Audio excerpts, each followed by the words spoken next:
Tension tension घेत होते. का बरं का दारू पैसे देत नव्हते दारू पिते म्हणून लय पेत होते का दारू लय पित होते वय माय. मग घ्यायचं की पगार पाणी हातानं दिला सगळं की देऊन मरून गेला. कुणाला देऊन गेलं मला पगार चालू आहे का तुम्हाला चालू आहे. खाते म्हणा किती पगार देते आता मग आता देते की 10-12 हजार 10,000 भागते का भागते.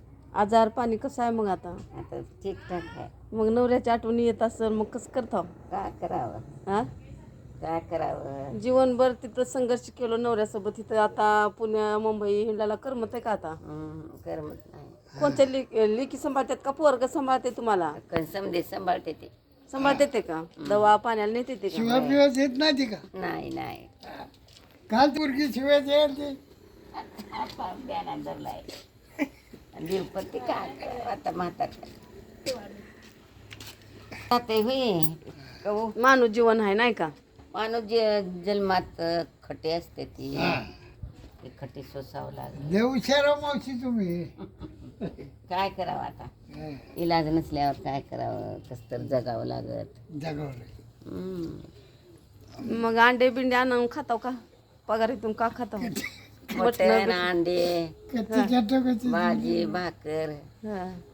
कोणचं मटण खाताव कोणचं बी खायचं जनावराचं जनावराचं खाताव का मटण कोंबड्याचं बकऱ्याचं हाड्डी हाणायची एक एक हाणावं कवा कवा आणि लय हाणला वर्षाला बकरं हाणत होतो तुम्ही करीत होतो माझ्या देव. जत्रेला जाऊ चिवरीच्या जत्रेला वर्षाला बकरं बस वर्षाला एक नंतर कंटक हाड्डी आहे आता तुमचं वय किती मावशी किती वय मला कळत नाही वय माय.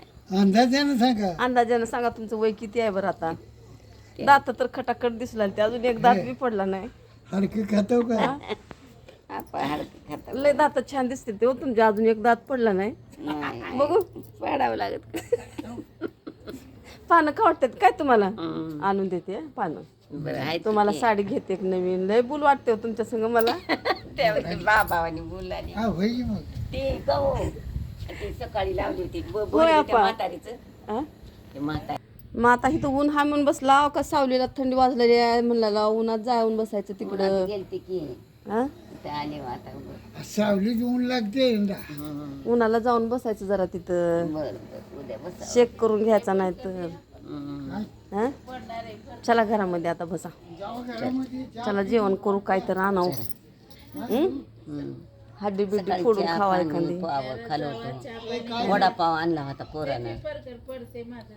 वडापाव खावा आणलं होतं वडापाव सकाळी आणलं होतं पोरानं. सकाळी सकाळी वडापाव काय तर चला आता घरामध्ये चला थंड वाजलेल्या मला थंडी वाजून आली खरंच आता हा हो कच काय की थंडी देत जावा तुम्ही खाऊ नका. नाही नाही नाही तसलं नसते हो चांगलं देते बाबा आपण खाऊन नाही म्हणायचं पहिल्याच्या पेक्षा आता बदल झाला सगळं चांगलं मला बी देत जावा वापस. हा हा हा नेहो नेहो तुम्हाला पण देता हा हा गेल्यावर तिकडं हा हा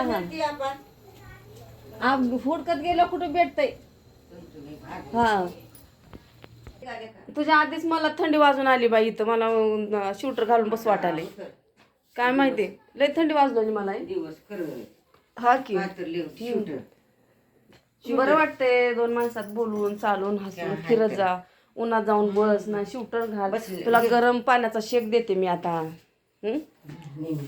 आता मी शूटर घालते बाय माझी आई आहे मजाक करमणूक म्हणून मी व्हिडिओ बनवला ते शेजारचे आप्पा म्हणले मावशीचा एक व्हिडिओ बनवा म्हणल्यावर मी बनवला असं मजाकमध्ये तसं खूप चांगली माझी आई मनाने आहे कधी कधी राग आल्यावर सण होत नाही लय भांडणं करते पण आता ते भांडणं बिंडणं बंद झालं सगळं आणि सहज बोलायला गेलो आणि तिच्या मनात बी नसते काय आणि माझ्या पण मनात नसते दोन गोष्टी बोललो माझ्या बहिणी ह्याच्यावर कशाबद्दल तर असं कशावरून बी माणूस बोलतं पण ते चुकून तोंडातून जातं पण ते वाईटासाठी बोललेलं काहीच नाही रागाने बोललेलं नाही काही नाही पण राग आलाय जाऊ द्या आता कुणाला पण येतो बोलल्यावर राग सॉरी चुकला असेल तर माफ करा आणि माझी आई तशी रागाची होती पण आता सध्या राग नाही लोभ नाही शांतपणे बोलणं रागाने नाही असं गोडीनं प्रेमानं राहते पण तोंडानं बोलते पण तिच्या मनात राग राहत नाही पुन्हा अजून चांगलं बोलते